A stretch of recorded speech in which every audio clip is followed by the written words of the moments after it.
当剧烈的身体疼痛袭来时，所有的哲学理论似乎都在一瞬间变得苍白无力。这是人类最原始且无法逃避的真实体验，它不经过大脑的逻辑思考，直接冲击我们的神经系统，要求我们立刻关注它的存在，仿佛全世界都缩小成了那个疼痛的点。无论是慢性的隐隐作痛，还是突如其来的尖锐剧痛，身体的痛苦往往会让我们感觉自己被困在一个无法逃脱的囚笼之中。我们的意志力在生理的折磨面前显得如此脆弱，甚至让我们开始怀疑生命的意义。这正是为什么斯多葛哲学将身体的痛苦视为对灵魂最高级别的考验场，因为只有在最极端的感受中，我们才能真正分清什么是身体的反应，什么是灵魂的主权。我们大多数人在面对身体痛苦时，第一反应往往不仅仅是感受疼痛本身，而是伴随着巨大的恐惧、焦虑以及对未来的灾难化想象。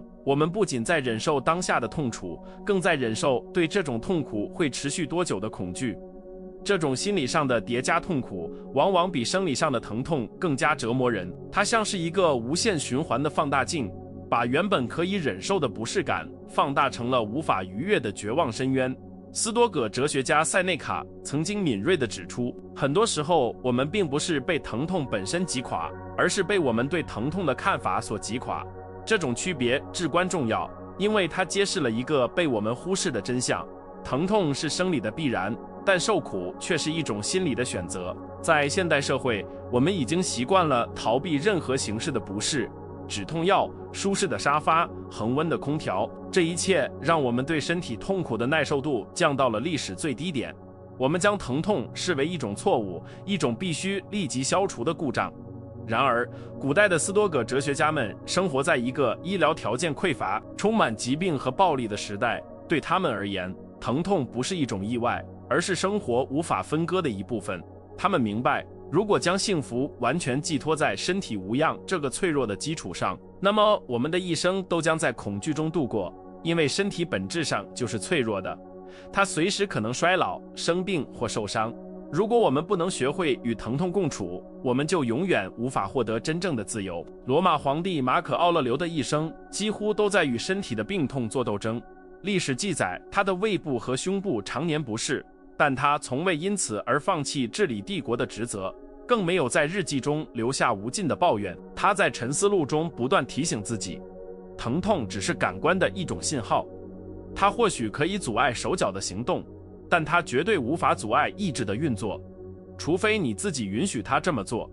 这种强大的心理隔离技术，让他能够在身体遭受折磨的同时，依然保持心灵的宁静与清醒。这并不是说斯多葛主义者是没有感觉的木头人，而是他们懂得如何在神经传导的疼痛信号与心灵的反应之间建立一道坚不可摧的防火墙。我们必须承认，当疼痛达到某种强度时，它会试图劫持我们的理性，让我们退化成只会哀嚎的动物。这是一种生物本能的绑架，但正是这种时刻区分了凡人与哲学家的境界。艾比克泰德，这位曾经身为奴隶的哲学大师，他的腿曾被残忍的主人扭断。据说在那个过程中，他平静地警告主人，你再扭下去，腿就要断了。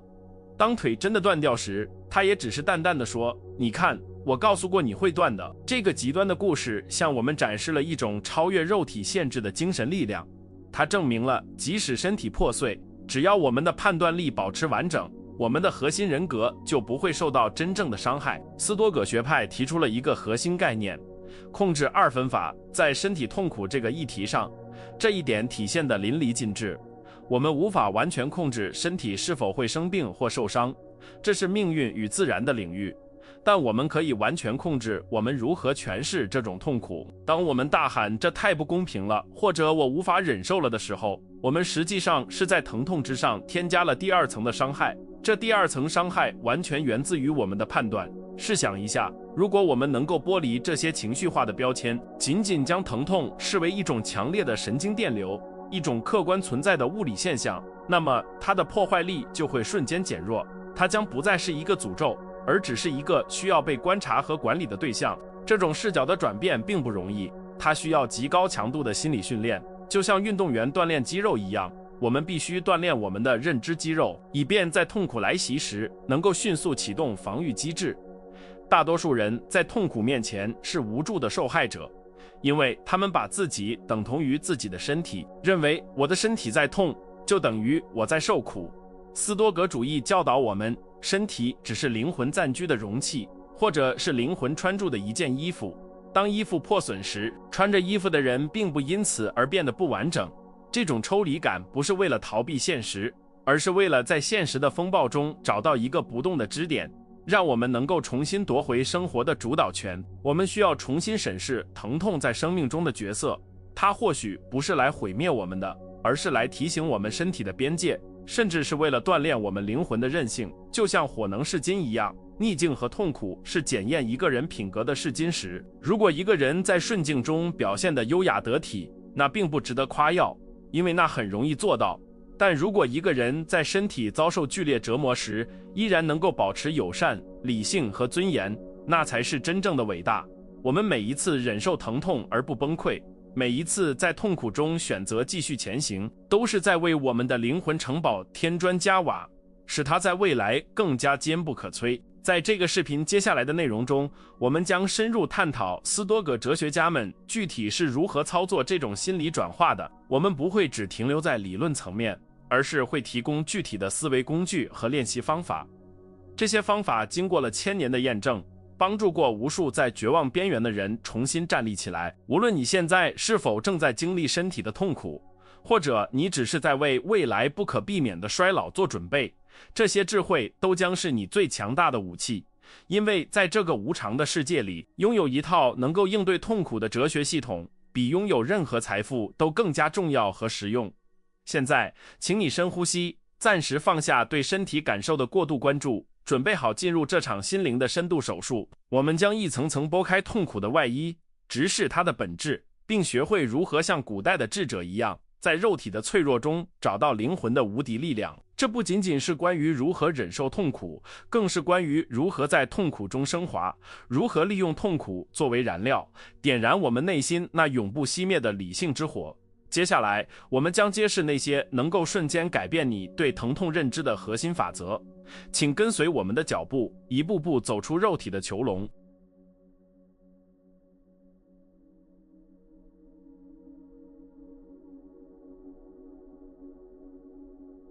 斯多葛学派提供给我们的第一把手术刀，是用来切割身体与自我之间那种病态的粘连关系。我们习惯将身体的每一个感受都视为自我的核心体验，但哲学家们告诉我们，这是一个巨大的认知错误。身体在斯多葛的分类体系中属于身外之物的范畴，虽然它与我们关系最密切，但它本质上并不属于我们完全掌控的领域，就像财产或名声一样，它是命运赐予的借用物。当我们意识到身体只是一个暂时居住的场所，而不是房屋的主人时，疼痛就变成发生在房子里的事，而不是发生在主人身上的事。这种微妙的距离感是心理防御的第一道防线。我们要引入一个至关重要的概念，那就是优先的中性事物。在斯多葛哲学中，健康当然是值得追求的，它比疾病更好，但它并不是道德上的善。同样的，疼痛和疾病虽然是我们想要避免的，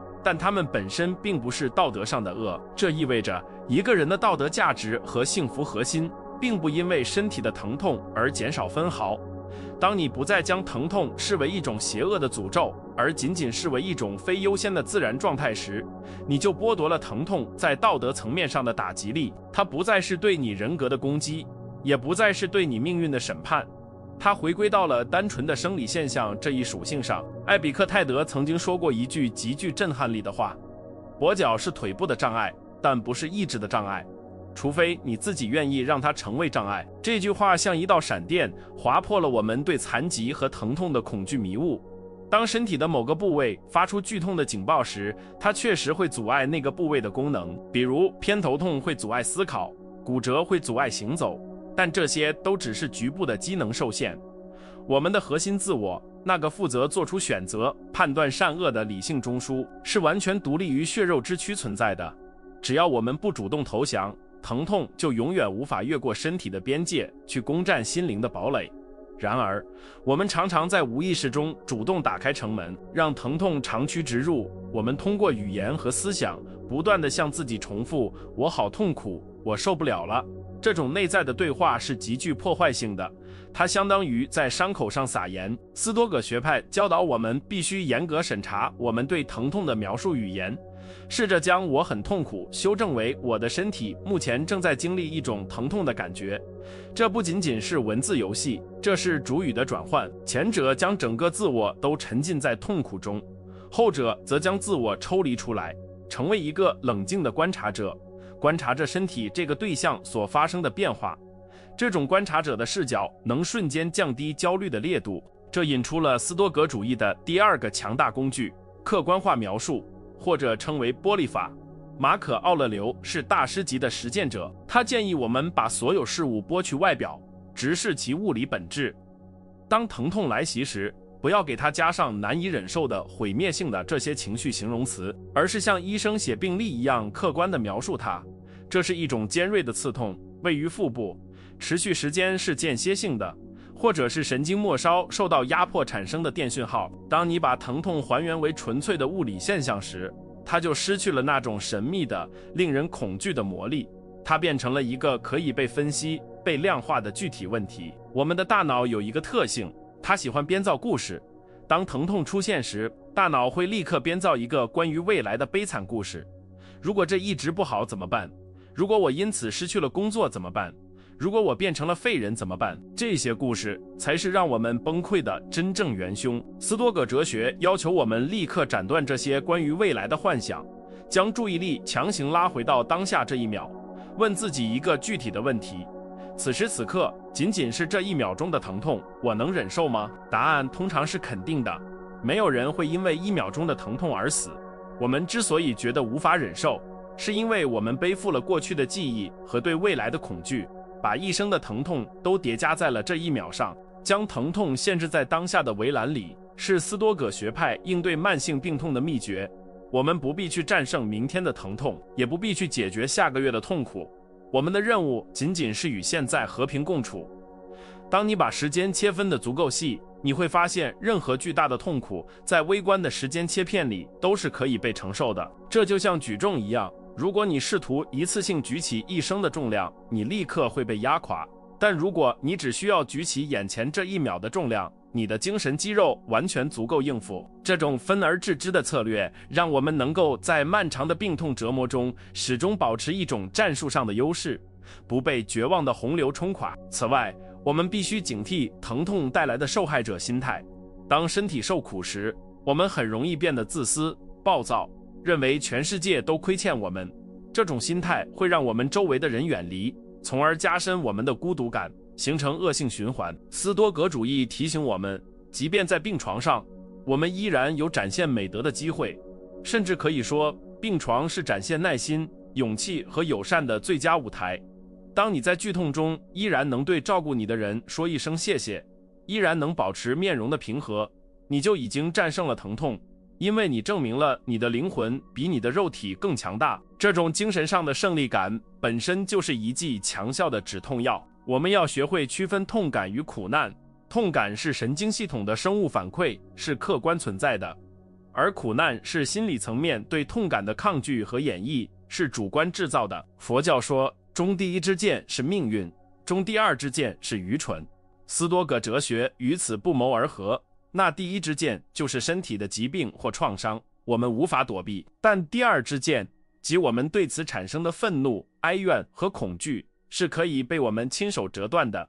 如果我们能够成功地阻止第二支箭的发射，我们就会惊讶地发现，原来单纯的身体疼痛并没有我们想象中那么可怕，它只是生活背景噪音的一部分，而不是生活的主旋律。在实际操作中，这意味着我们要练习暂停的艺术。当疼痛的信号传入大脑，在我们做出反应之前，一定要给自己留出几秒钟的空白时间。在这个空白里，我们要进行理性的对话。这是一个信号，我的身体需要休息或治疗，但我不需要为此感到悲惨。这种刻意的暂停打破了刺激反应的动物性链条，让我们重新拿回了人类独有的理性尊严。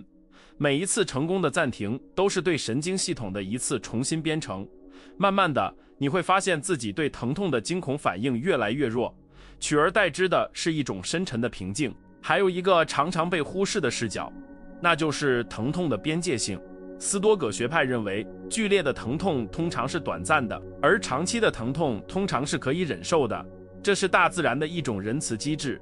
如果疼痛强烈到无法忍受，它通常会导致昏迷或死亡，那意味着痛苦的结束。如果疼痛持续存在，那说明身体已经适应了它就在可忍受的范围内。当我们感到绝望时，用这个逻辑来安慰自己是非常有效的。它要么会结束，要么会变得习惯，无论哪种情况，都没有理由让我们陷入无尽的恐慌。这种冷静的逻辑分析能有效地给发热的大脑降温。在这个过程中，我们也要小心，不要陷入受虐狂的误区。斯多葛主义并不是要我们去追求疼痛，或者以受苦为乐，那是病态的极端。我们应该尽一切合理的医疗手段去治疗疾病，缓解疼痛，但在尽了人事之后，对于那些无法消除的剩余痛苦，我们就要坦然接受。这种接受不是无奈的妥协，而是一种主动的拥抱。我们拥抱的是命运的安排，是自然法则的运作。当我们不再与不可改变的现实对抗时，内心的冲突就会消失，而内心冲突的消失往往会奇迹般地减轻身体感官上的痛苦程度。这种拥抱的态度还可以升华为一种对自然的敬畏。既然我们是自然的一部分，我们的身体也是由宇宙的元素构成的，那么身体的衰败和疼痛也是宇宙大循环中的一个环节。当我们把自己看作是一个宏大整体中的一个小部件时，个人的痛苦就显得微不足道了。这不是自我贬低，而是自我扩展。我们将小我融入了大我之中。这种宇宙视角虽然听起来很宏大，但它在应对具体的牙痛或背痛时，却有着意想不到的镇静效果，因为它帮我们把视线从狭窄的伤口移开，投向了浩瀚的星空。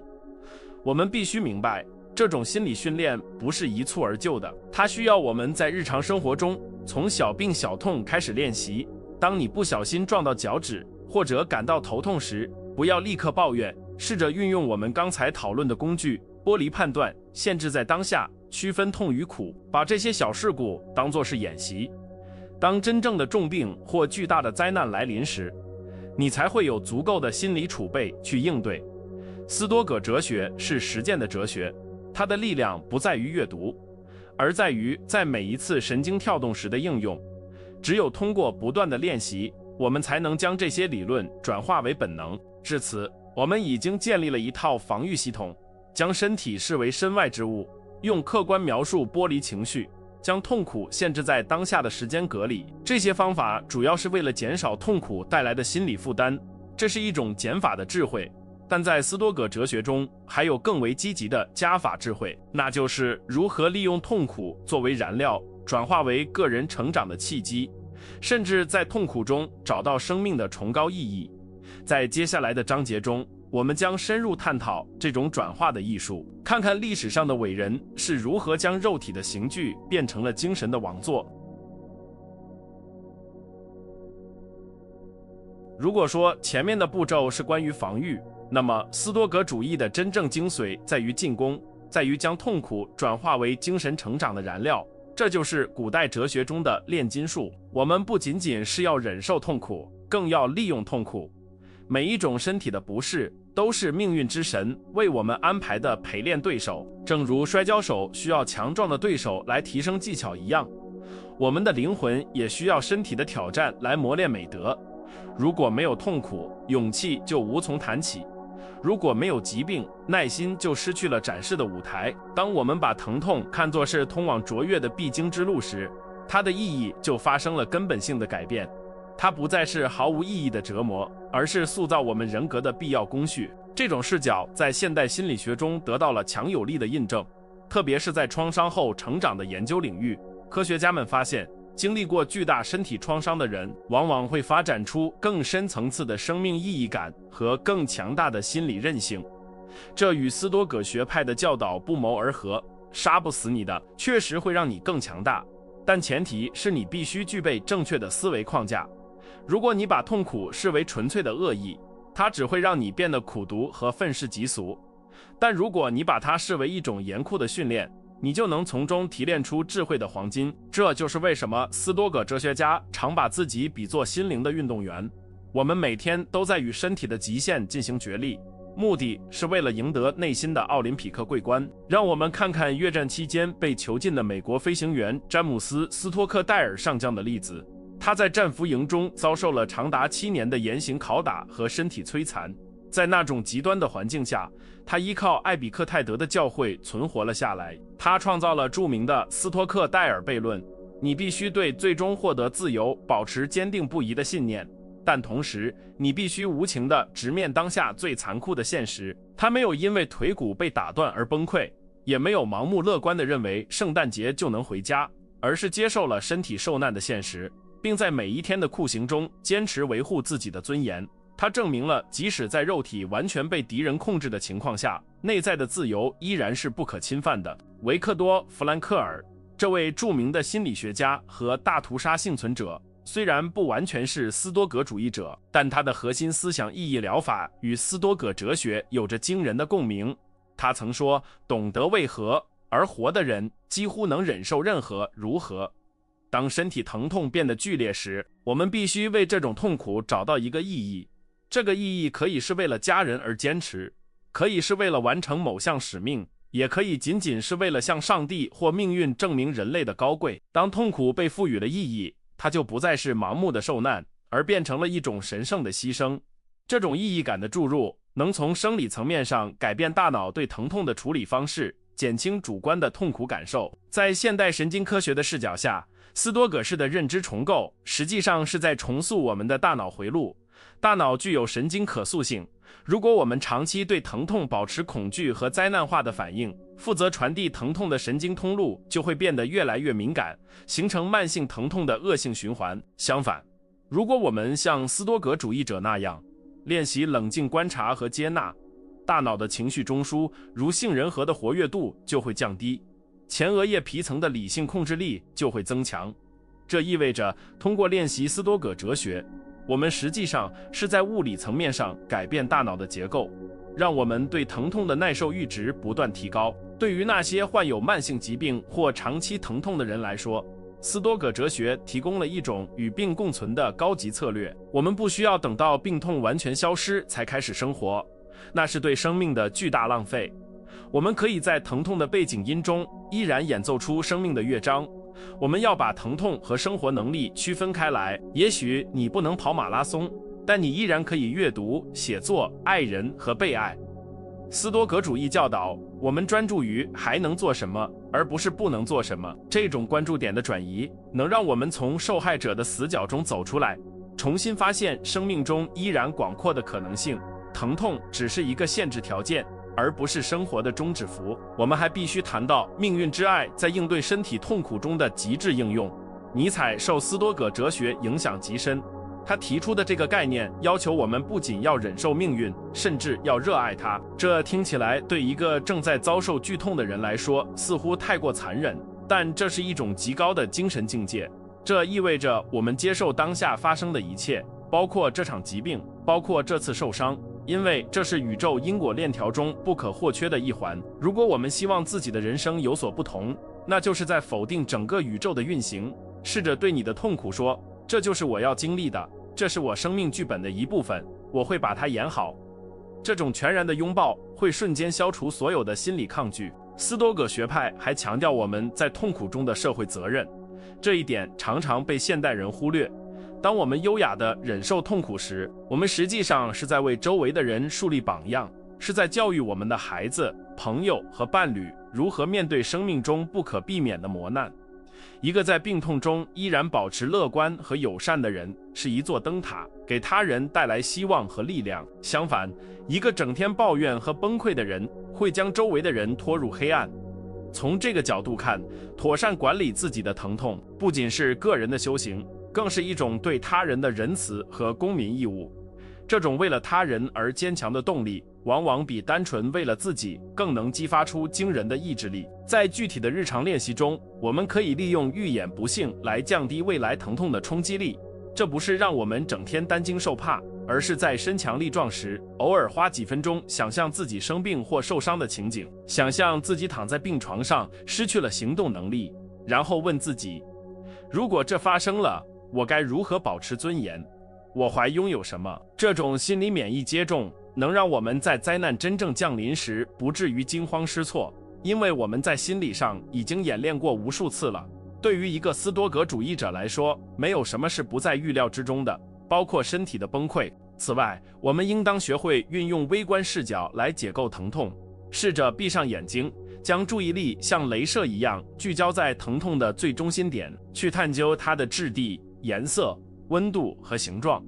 你会发现，当你极度专注于观察疼痛的物理特性时，那个疼痛的概念会消解成一系列纯粹的感官数据，热度、紧绷感、搏动感。这种科学家式的观察会让你从受苦者变成研究者。在这种纯粹的觉知状态中，没有我，也没有苦，只有当下流动的感觉现象。这种类似冥想的技巧能带来片刻的解脱。我们也不应忽视幽默感的力量，这是一种高级的斯多葛防御机制。苏格拉底在临死前还能开玩笑说要还邻居一只鸡。这种面对死亡和痛苦的轻松态度，展示了灵魂对肉体的绝对优势。当我们能拿自己的病痛开玩笑时，我们就站在了病痛之上，俯视着它。幽默感创造了心理距离，它宣示着这点痛苦还不足以夺走我的快乐和幽默感。试着用一种荒谬或幽默的眼光看待你的身体故障，把它看作是一台年久失修的老爷车。这种轻盈的态度是抵抗沉重痛苦的最佳润滑剂。在现代医学高度发达的今天，我们有时会过度依赖药物，而忽略了心灵的力量。斯多葛哲学并不是反医学的，相反，它与医学是完美的互补。医生治疗身体的创伤，哲学治疗对创伤的恐惧。如果没有哲学的辅助，再好的止痛药也无法治愈内心的焦虑。如果没有医学的帮助，单靠哲学也难以解决生理的病变。一个明智的现代斯多葛主义者会积极配合医生的治疗，但在治疗无效或痛苦不可避免的间隙，他会启动内在的哲学引擎，确保生活质量不被病痛彻底吞噬。我们还需要警惕比较带来的痛苦。很多时候，我们的痛苦源于将现在的病体与过去健康的自己进行比较，或者与周围健康的人进行比较。这种比较是痛苦的催化剂。斯多葛学派告诉我们，过去已经死亡，未来尚未出生，唯一真实的只有当下。怀念过去的健康，除了增加现在的悲伤外毫无用处。我们必须接受新的常态，并在这个新的基础上重建生活。每一种身体状态都有其对应的美德和任务。健康的任务是行动和创造，生病的任务是忍耐和反思，两者同样重要，同样神圣。最后，我们要记住，身体的痛苦具有一种独特的净化功能，它能强迫我们过一种简约的生活。当我们生病时，那些虚荣的社交、对财富的贪婪、对名声的焦虑都会自动退去，只剩下最本质的需求。从某种意义上说，疾病让我们变得更真实，更接近斯多葛所倡导的简朴生活。它剥去了生活的伪装，让我们看清谁是真正的朋友，什么才是真正重要的事情。如果我们能利用这段时间进行深度的自我反省，那么这场病痛或许会成为我们人生中最重要的转折点。至此，我们已经探讨了如何将痛苦转化为训练、意义、社会责任和自我进化的机会。我们看到了从古代战俘到现代幸存者，人类是如何利用精神力量超越肉体极限的。现在，我们已经装备了全套的斯多葛工具箱，但要真正达到心灵的完全自由，我们还需要最后一步，将我们的目光从个人的身体上彻底移开，投向浩瀚的宇宙，去理解生死循环的终极真理。在最后的章节中，我们将进行一次灵魂的升空，从宇宙的视角审视这短暂的肉体之痛，并给出最终极的行动指南。当我们过度关注身体的某个疼痛点时，我们的世界就会坍塌，缩小到只有那个伤口那么大。为了打破这种令人窒息的幽闭感，斯多葛哲学邀请我们进行一次宏大的思维实验。俯瞰视角，请想象你的灵魂慢慢飘离你的身体，升上高空，俯瞰着你所在的城市、国家，甚至整个地球。在这个浩瀚的宇宙尺度下，你的身体不过是尘埃中的一颗微粒，而你的疼痛，这此刻让你感觉天崩地裂的感觉，在宇宙的历史长河中，甚至连一声微弱的叹息都算不上。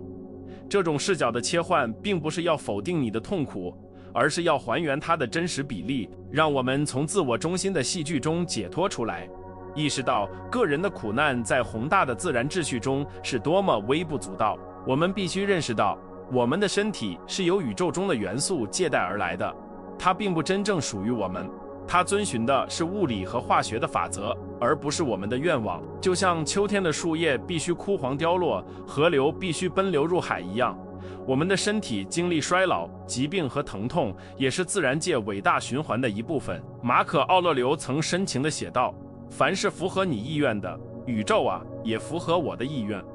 当我们理解到自己的身体只是宇宙大机器中的一个小齿轮，而这个齿轮的磨损是为了维持整体运作的必然代价时，我们就不会再感到委屈。我们会学会顺应这种宏大的必然性，甚至在疼痛中感受到与万物合一的神圣感。这种宇宙意识还能让我们感受到与全人类的深刻连结。当你在深夜因病痛辗转反侧时，请记住，你并不孤单。在此时此刻，地球上有数以百万计的人正在经历与你相同甚至更剧烈的痛苦。历史上无数的帝王、哲学家、战士和平民都曾躺在你现在躺着的位置，忍受着同样的神经折磨。痛苦不是一种隔离，而是一种连结，它是人类共同命运的纽带。意识到这一点，会让我们心中的孤独感和为什么偏偏是我的怨气烟消云散，取而代之的是一种对众生皆苦的深切悲悯。这种悲悯能极大地扩展我们的心胸，让个人的疼痛被集体的共鸣所稀释。而在所有的止痛药中，最强效的一剂莫过于死亡的记忆。斯多葛哲学家从不避讳谈论死亡，因为死亡是疼痛的终极边界。无论现在的痛苦有多么剧烈，它都不会是永恒的。它要么随住身体的康复而结束，要么随住生命的终结而消失。这听起来或许有些冷酷，但却是极大的安慰。痛苦是有尽头的，你不需要忍受永恒的折磨。正如伊壁鸠鲁所说，剧烈的疼痛必定短暂，长期的疼痛必定可以忍受。死亡是自然赋予我们的最后一道安全阀，知道出口就在那里，我们就可以在通往出口的这段路上走得更加从容不迫，不必惊慌失措。既然生命如此短暂，既然身体终将归还给大地，那么我们在拥有这具躯体的短暂时间里，究竟应该如何度过？是让疼痛定义我们的一生，还是让勇气定义我们的一生？每一次疼痛的发作，都是生命向我们提出的一个问题：你准备好放弃了吗？还是你依然要坚持你的原则？斯多葛主义者的回答永远是响亮的：只要我还有一口气在，我就不会让痛苦夺走我灵魂的高贵。我们要在身体的废墟之上建立起精神的圣殿，让后人看到，即使是脆弱的血肉之躯，也能承载神圣不可侵犯的意志。回顾我们今天的旅程，我们从被疼痛囚禁的受害者，一步步转变为掌控局面的主宰者。这条路并不好走，但它是通往真正自由的唯一路径。我们学会了用控制二分法将疼痛划归为身外之物，不再让它侵蚀我们的核心自我。我们学会了用客观玻璃法去除了附加在疼痛上的恐惧标签，直视其物理本质。我们学会了将疼痛转化为修炼美德的燃料，在逆境中锻造钢铁般的意志。我们更学会了站在宇宙的高度，用生死的智慧来消解当下的执着。这些工具不是用来摆在书架上欣赏的，而是用来在战壕中使用的武器。你不需要成为一个没有感觉的超人。斯多葛主义也不要求你压抑眼泪或禁止呻吟，那是不自然的。它要求的是，在眼泪流过之后，你的内心依然有一个地方是前造的、温暖的、未被风暴触及的，那就是你的内在城堡，是你理性的指挥中心。无论外面的身体战场如何炮火连天，你的指挥官必须保持冷静。真正的胜利不是身体不再疼痛，而是你不再害怕疼痛，是你能够在疼痛面前依然能够清晰的思考，友善的待人，坚定的行动。这才是生而为人的最高尊严。我们生活在一个过度追求舒适的时代，但过度的舒适往往让我们的灵魂变得软弱无力。也许正是因为你正在经历的这场痛苦，让你有了超越常人的深度。那些从未受伤的人，往往也从未真正活过。你的伤疤不是羞耻的印记，而是荣誉的勋章，它们证明了你曾在这个残酷而美丽的世界中战斗过。不要浪费你的痛苦，不要让它白白流逝，把它变成智慧，变成慈悲，变成你生命故事中最精彩的篇章。当你老去回首往事时，你会为自己当初没有被击垮而感到无比的骄傲。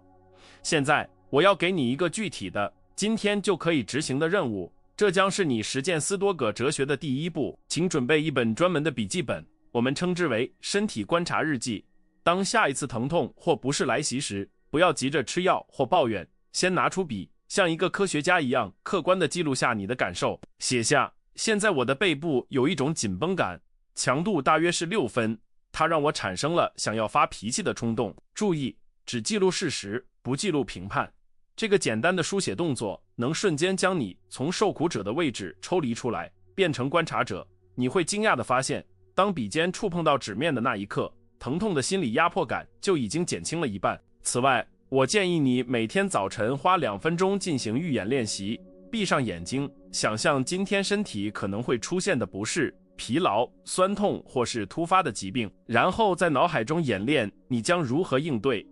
你会保持深呼吸，你会继续工作，你会对身边的人微笑。这种心理彩排会让你的大脑建立起新的神经路径。当真实的挑战来临时，你就不会措手不及，因为你已经在脑海中打赢了这场仗。记住，斯多葛哲学是行动的哲学，只有在实践中，它才能展现出改变命运的力量。我也希望你能在评论区分享你的战斗故事。你是否曾经历过巨大的身体痛苦？你是如何度过的？或者你现在正在经历什么样的挑战？写下来，这不仅是对自己的一种释放，你的故事也可能会成为另一个正在黑暗中挣扎的人的灯塔。我们在这里建立的不仅仅是一个频道，而是一个斯多葛主义者的军团。我们互相扶持，共同精进，在这个充满不确定性的世界里，成为彼此坚实的后盾。不要吝啬你的经验，你的痛苦转化出的智慧，是这个社群最宝贵的财富。如果你觉得这段内容触动了你，给了你在痛苦中坚持下去的力量，请务必订阅我们的频道，并开启通知铃声。我们每周都会深入探讨斯多葛哲学的智慧，为现代生活的各种难题提供古老而强大的解决方案。从焦虑、愤怒到人际关系，我们将无所不谈。加入我们，让我们一起在这个纷乱的世界中修炼出一颗不可战胜的灵魂。这是一场关于心智的革命，而你是这场革命的主角。最后，我想送给大家一句塞内卡的名言作为结尾，请把它刻在心里，作为你在痛苦时刻的护身符。痛苦要么是可以忍受的，要么是会结束的。不要恐惧，不要逃避，直面它，接纳它，然后超越它。你的身体或许会被击碎，但你的意志是不可征服的。就像海浪冲击岩石，岩石不仅屹立不倒，反而被洗刷得更加光亮。去吧，带着这份力量回到你的生活中去，向命运证明你比你遭遇的一切苦难都要强大。我们下期影片见，愿理性与力量与你同在。